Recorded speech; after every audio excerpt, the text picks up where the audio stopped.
What's up, folks? This is Gray here, and we are going to be doing a review on the VTOMAN Jump 1000. And I'm going to be honest with you, folks. We're going to go over the specifications, some of your outputs and inputs. And from my understanding, this is probably one of the cheapest 1000 watt portable power stations that you could possibly find. I even compared it to my old Jackery 1000, which is a big difference because of the different type of batteries that they have. This is lithium iron phosphate versus lithium cobalt from the old Jackery 1000. So there's a lot of efficiency differences between the two. That being said, we're going to get up close with this. We're going to kind of dive into what's on the screen. We're also going to look at the pros and cons. If you're looking for the price point, I will throw that in there as we go through the review. But I'm telling you, folks, this is quite intriguing for the price that you're going to be paying for something like this. This might be the most affordable option as far as I can see doing some research on the market for 1,000 watts. Now, what I mean by 1,000 watts is it's 1,408 watt hours, the Jump 1000. They've also sent me an additional 1,500 watt additional battery that you can attach to this that we're going to look at as well. Now, the one thing that we're not going to follow up in this video is I've been testing this for a while just to play with it a little bit and kind of get to know it and see how it works and stuff like that. But I didn't plug it to the freezer, and I'm not going to be showing all that. If that's what you're looking for. If you want to see that kind of stuff, please put it down in the comments if you actually want to see this thing in action versus the specifications and my point of view and price points and all that stuff like that, and just a generalized overview of this unit itself, as well as the additional battery that you can purchase with this unit. And again, if you actually were to break down per watt hour and whatnot, and if you look at this unit and the additional battery, you'd be shockingly how well priced this is. So let's go ahead and get into this review, and let me know what you guys think down in the comments. As always, I love to hear your feedback whenever we go over units like this. Portable power stations come in very handy, and this does have one neat feature that I haven't seen on a portable power station in quite some time. All right, enough of me rambling. Let's get into the review. All right, folks, so here we have the VTOMAN 1000, as they call it, the Jump 1000, and we're going to go over what's here on the screen and all that jazz. But real quick, I kind of wanted to give you, like I said, this is a lithium iron phosphate battery. It runs about 3,100 cycles. And when you do the math on that, it actually breaks down to about 8.5 years running this thing from, full charge all the way to dissipating the battery to zero. So from 0 to 100 and back down to 100 to a 0, you're getting about 3,100 cycles. And then after that, it drops down to about 80%. But before that, you're looking about 8.5 years on this battery. So that's a huge thing. All in all, if you buy something like this, you can expect anywhere from a minimum of 12 to 15 years of life. Like I said, 8.5 years in its prime, per se, and then 12 to 15 years after that fact. So I just wanted to get out that way. It does have 12 ports, which we'll go over. And I do like the screen on here. It's very easily readable. In somewhat, you can, in broad daylight, that's when you have a little bit of issues. But here in the studio, not so much. And just to kind of give you an idea, so a lot of you folks, some of you folks may have the Jackery 1000 like myself. Like I said, this is lithium iron phosphate. So when we look at something like a unit like this, it's lithium iron phosphate. My Jackery 1000 is lithium cobalt. They get 200 to 300 cycles. Okay, so think about that. This is 3,100 cycles versus my Jackery 1000, which has about 200 to 300 cycles, all because of the battery technology. And my Jackery is about a year and a half old. So you're getting 40% more capacity, and then it's gonna make more sense when I get to the price point of this unit here, because you're gonna pay a lot less for this than you would for the Jackery 1000. Nothing against Jackery, I love my unit, but sometimes technology increases, and here we are with something that's new on the market and coming at an affordable price. All right, so moving on from that, I'm gonna go ahead and just push any of these buttons here. So I'm gonna go ahead and push the DC button so that the screen pops on. And as you can see, when I push that DC button right here, it says DC right there. We're 85% charge capability. Basically, I've charged it up to 85% because I've been using it. And then at 0 watts, you're looking at 68 hours. So as you use this, and let's say you're running 120 watts, that'll tell you how much usage you're going to get out of that unit. Depending if you're running a refrigerator, an AC unit, or something like that extent, basically this is going to fluctuate because when the condenser kicks on, of course, that's going to jump from, let's say, if it's idle at around 90 to 100 watts, it may jump up to 300 watts. So that's going to fluctuate with that. With my mini fridge, I got about 10 hours, maybe 10 to 12 hours, depending on how I set it up, basically. And what I mean by that is I've noticed when I ran it twice, The first time I got about 9.6 hours, and the second time I got about almost 11 and a half hours. So that's why I say between 9 and 12 hours on a mini fridge here in my garage. So, of course, when you push this, it's going to get any of the buttons is going to light up a little bit more. So I'm going to go ahead and turn on the AC right there, and you can see where it says DC. I mean, my apologies, DC button there. Then I'm going to turn on the Type C and the USB. As you can see, it's clearly readable across this screen. Very, very readable. And that's one of my pet peeves is some of the other ones that I've reviewed in the past, not so much when it comes to the readability of these screens, because you want something simple and easy to use that anyone can use. So be it if you have a son, daughter, grandma, grandpa, they can all use this unit very simply. And then I'm going to turn on the AC unit itself. So then you can kind of see all that there. But listen to that real fast. I don't know if you guys heard that. Whenever I turn the AC on, that's one of the, I guess you could say, cons for this unit is it does sound a little bit loud when the fans kick on the side, which are, you have fans right here. On this side, as you can see, there's a fan right there. And then on the other side, there's a fan right here as well. And then also there is a 12-watt LED light on here. I guess I can turn it on for you folks. It's about 12 watts. Has low, medium, and high. When you turn it on, I'm going to show you the low, medium, and high because it also has a strobe and then an SOS. This is good for somebody like if you break down on the side of the road, if you just need some ambient lighting somewhere in a tent or camping or whatever you happen to take this unit to. That's where you want to go with that. But I'll turn it on to kind of get you an idea. I don't feel like I need to go through the whole settings because I don't want you guys to be blinded by the strobe. But that's low. I think that's low. Let's see. Medium and then high. Like I said, you get about 12 watts out of this. And if you're running just this light here, if we flip this thing around, it's going to tell you you're running about 12 watts on high, and you're getting about 39 hours at 85% capacity. So it's very easy to understand what you're running and what you're doing. So I would literally can have this light on for 39 hours if I needed to do it, use that light for that purpose. All right, so to kind of go over your inputs and outputs and your maxes and all that fun stuff like that, remind me, well, I'm going to remind myself before I get this because I want to show you what you get in the box because you're going to get this little case here, which I thought was nice. Kind of throw it right here in front of it. But we're going to open up this case so that you can see what you get with this unit here. Anyways, moving on to these connectors. This is going to be your input connectors for, let's say you're running your solar panels. It's a standard barrel connector for your solar panels. It doesn't have an Anderson connector on this unit.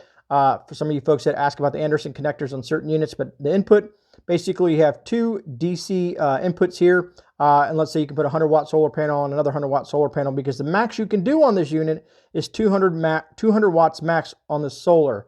Now, charge time is going to differ for everyone because it all depends on the solar intensity.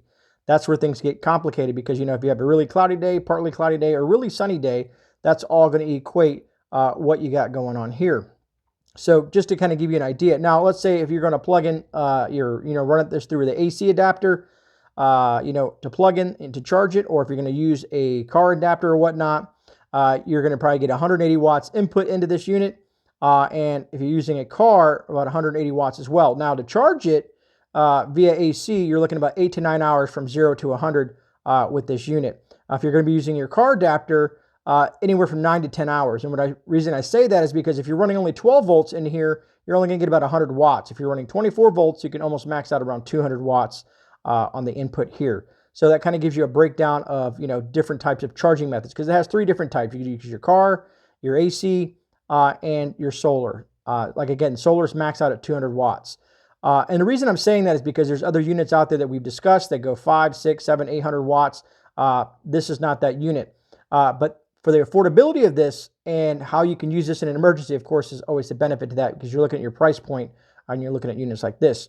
Anyways, let's move over to the DC. Like I said, I can turn it on and off with this button here, which activates this area. You get 2 barrel connectors right here. And then, of course, I call it the old school cigarette adapter. They can call it whatever they want. That's what I'm going to continuously call it. But you have your cigarette adapter there, and then you have your 2 barrel connector points right there. Same with the Type C and the USB, all right? So turn on the Type C. Of course, that's going to show me there, USB and Type C here. You have a quick charge at 3.0. And then you have 1, 2, and 3 5-volt 2.4 amp Type A USBs, which some of you folks may be familiar with that, the Type A's versus the Type C, which is up here, which we'll get to in a second. But anyways, this is your quick charge. This is for if you got your phones, your tablets, or anything that can handle that quick charge. This is probably the fastest way to go. And then this is if you have like headlamps, walkie-talkies, any type of comms and stuff like that that would take that USB connection, for instance, some of the radios that I reviewed in the past as well have this connection where you can use it here. Now here, of course, you have two Type-C connections, which I like. It's always nice to have two USB Type-Cs. Type-C is usually more efficient. You get usually faster charging. So I prefer Type-Cs, and when I see units like this that have a Type-C, that's always a pro for me. Moving on here, then you have your three AC adapters. Of course, this is the USA AC adapters. I don't know if they make one for overseas. I get that questions asked sometimes. Anyways, down here is a pure sine wave 110 volt, 60 hertz, 1000 watt pure sine wave inverter. Pure sine wave basically means if you have sensitive electronics, you're not going to have an issue running a unit like this on there. So that's one huge thing with that. So whenever you buy a unit like that, you always want to kind of look to make sure that it does have a pure sine wave, because in the past, if you've had some sort of sensitive things, like you're running a laptop or something that's just extremely sensitive, you can have issues with the older power inverters. Moving on to here, here's where it gets interesting, folks. So if you notice this one here, this one says jumper cable. So if I open this up, you can see there's a plug there. And you're probably like, well, my jumper cables won't plug into that. Well, right. These guys have a jumper cable adapter that you can plug into here and use this as a jump box for your vehicle. So I thought that was quite intriguing, that I've never seen a portable power station have basically a plug for, if you had this in your vehicle, your truck, that you can use it as a jump box per se to charge up your vehicle and get your battery going. So I thought that was a nice little addition to a unit like this in case you happen to carry them in your car like myself. Now moving over here, this plug here, and I'll show you this how this works later. This is for your additional battery. Basically, the additional battery plugs into here, and then of course I would plug it into the other battery so that I could extend the life of this by adding another 1500 watts. Basically, that I think equates. I think the Jump 1500 is about I can't remember exactly, but total with both units together, it's roughly about 3,000 watt hours when you add the two together. So you get 1,000 and the 1,400 or 1,500 jump 1,500. Sorry, the additional battery. Trying to run all those numbers, sometimes it gets all confusing. But anyways, basically it equates to about 3,000 watt hours, just to kind of give you an idea about that. So I think we've kind of covered everything on here that we need to talk about, and I'm assuming I'm going to go ahead and give you guys a look at adding this additional battery, and then we're going to go into the pros and cons of this unit. A lot of people like to know, like, what's best about this unit versus what's bad about the unit. And like I said, I have pros and cons. When it comes to this unit, like I said, I've used it for a couple of things like my mini fridge. You think I'll use the hot plate and my wife's hair dryer. All right, folks. So here we are with the Jump 1500. Now this is just an additional battery that attaches to this unit here. You have an input here and an input here to attach the two. Now, before we get too far into that, they each come with these little packets, right? So this comes with the Jump 1500. I do like that it's a nice, neat little package you can keep in your vehicle or keep wherever you want to. So I do like that aspect there. And I'm going to kind of open it up and let you guys see what's inside. And that's basically for this is for this unit here, the Jump 1500. Basically all it is the connector cable for the battery and your instruction manual here. Like I said, it's still a nice packaging. I like anything that has things to make things a lot more, I guess you could say, organized. Anyways, I'm going to go ahead and remove this, and I will also show you what you get for this unit here in the other packaging. But I kind of wanted just to kind of go over this real fast to show you how this plugs in. So I don't know if you can see these two connectors here. Those are the connectors that plug into the adapters there. And this core, if you can see this is very beefy wire. So I like that they're taking precautions to, because of heat and stuff like that, because the last thing you want to do is blow out something or have some sort of fire. So I do like that. Now here's my issue.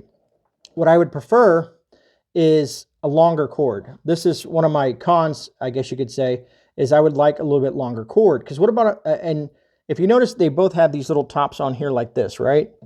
I would rather them flat so that I could stack them versus having to keep them side by side. Anyways, let me plug them in and kind of show you how they go. I'm going to go ahead and plug this one in. See, this one will probably go the easier way this way. I'll go ahead and plug that in for you there. And then open this one here and plug that in right there.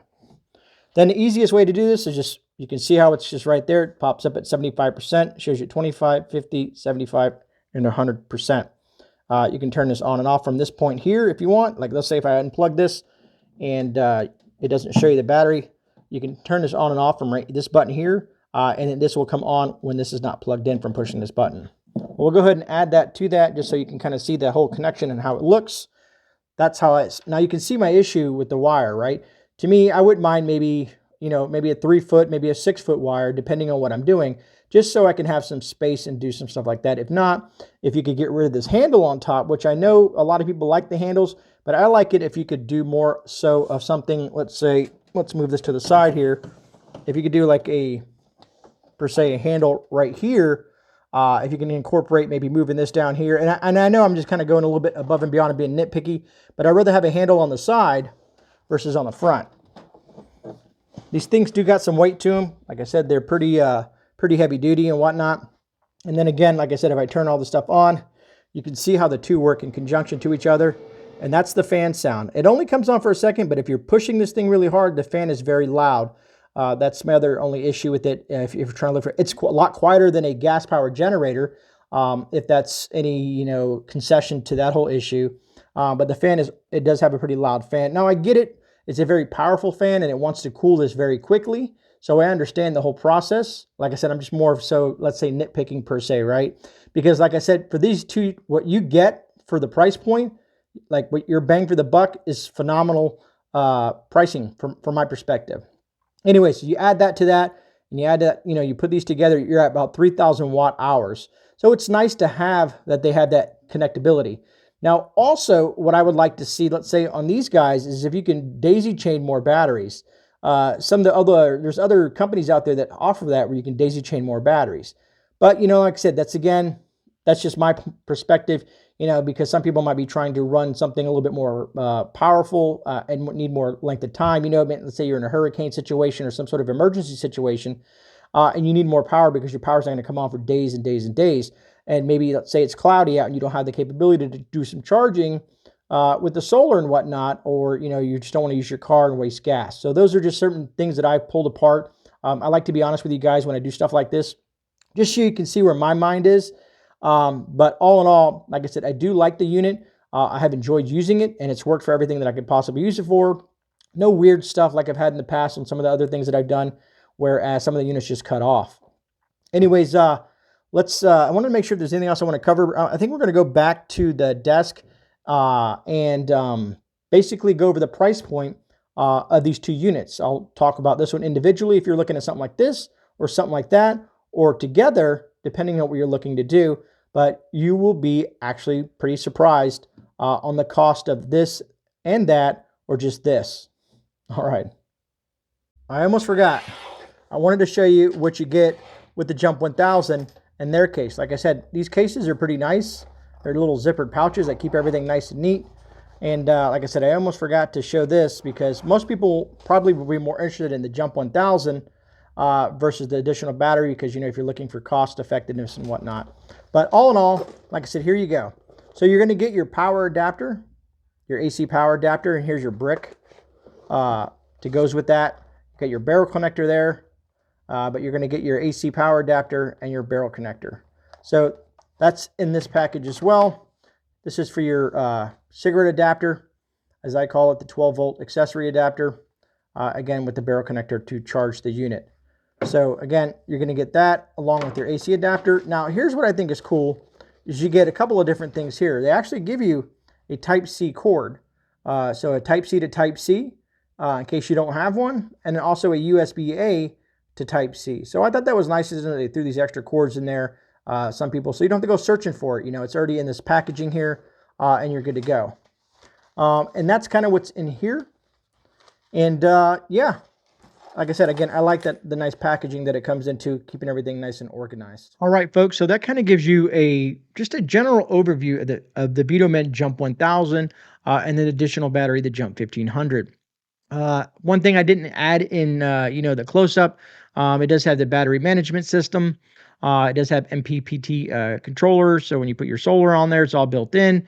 And it has every type of protection you can think of, from short circuit to overload to temperature, and the list goes on. I would suggest go to their website or the link that I'm going to put down below for you guys to check out with the discount code. If you click on that link, you're going to save a ton of money. But like I said, look at the specs. Matter of fact, I think it has 4.5 stars currently on Amazon, if that matters to you. Because what I'm what I'm going to put down there is an Amazon link. Because if you look at the Amazon link and you click on it, it shows the price, but it also shows a discount that you can add on there, and you're going to save a ton of cash. So normally, if you were just to buy the Jump 1000, right, you're looking probably at $1,000. That's a lot of money. And then if you wanted to add the battery, that's $900. So when you add tax and tag and title on that, you're looking at about $2,032.98, or yeah, 89 cents. Sorry, right up over $2,000 for the Jump 1000 and Jump 1500 with all these discounts. With all these discounts, let's say you wanted to just buy the Jump 1000. How much do you think that thing can go down? With this discount code, out the door, it'll be $695.49. You're like, Gray, how did you get that price? Well, I'm using it, if I was buying it from Amazon myself, using the codes that are applicable to this unit and running it through like I'm going to buy it in my cart with taxes and everything. So it comes to $695.49, folks. 1,000 watt, or 1,404, I think, 5 watt hours for $695.49. That's shipped to your door. To me, that's a phenomenal price. I decided to look at what my Jackery would cost me currently. And Jackery, they're having a sale too, but I wanted to see what the difference between a 1,000 watt Jackery was and a 1,000 watt VTOMAN. The current price of the Jackery with the code, with the discount, is $961.93. That's almost a difference of about almost a little under $300. As you can see, to me, that's why I feel that this is probably one of the cheapest 1,000 watt solar powered supplies that you can get on the market right now. Now, there may be others that I'm unaware of, but I was actually truly surprised. For $700, basically, you can get a 1,000 watt unit. To me, that's important because the economy's tight. Things are tight. People are financially strapped. But when it comes to emergency preparedness, having one of these units is truly important. Now, let me get to the if you wanted to do both, right? Because I added that up too. Because some people say, well, great, what's the cost if I wanted both units, because I want the 3,000 watt hours? It would come to a total of, where did I have it at? I had it somewhere here. Oh, $1,289.32. That's for if you wanted the Jump 1000 and the Jump 1500 additional battery. So $1,289.32, my cost. That's my, and I'm in Florida, so the taxes can differ depending on where you live. And this is all USA prices. I don't know what it'd cost overseas, and if they even ship overseas. You would, of course, have to look at your places that you can look for, like let's say on your Amazon, Amazon Canada, Amazon UK, and the list goes on. So you'd have to check the prices there and all the conversion rates and whatnot. Folks, I really want to hear from you down in the comments. What do you think of this unit, the price point? What you think of some of the pros and cons that I went over? What are some of your pros and cons that you might have seen in that? And what I really want from you guys is, you guys want the really long videos where I'm showing you, I'm using it on my refrigerator, the time lapses and how long I'm using it for, and all the timers and all that jazz. Do you guys want to see all that as well? Because it's you, the viewers, that I'm doing this for. So I'd like to get some feedback from you if you like how I used to do them, where I'm testing it on all kinds of different equipment, where, the videos can be 20, 25 minutes long because I'm kind of going through a really in-depth testing. Or do you like some more of these condensed versions of kind of an overview and the specifications with the pros and cons and that kind of format? Please put it down in the comments. I'd like to hear back from you as always. Other than that, folks, that kind of wraps up this video. Let me know. I'm trying to think of what else I got going on. I got a couple things going on next week. We got a lot of stuff coming for 2023, and I think we'll be doing a live stream next week for you folks that care and want to join me on that. Who knows what we'll be talking about? You never know what happens on Gray's live streams. All in all, folks, remember, this is GreyMan. You are not alone. God bless. Stay safe. I'll catch you guys on the rebound. This is Gray, and I'm out.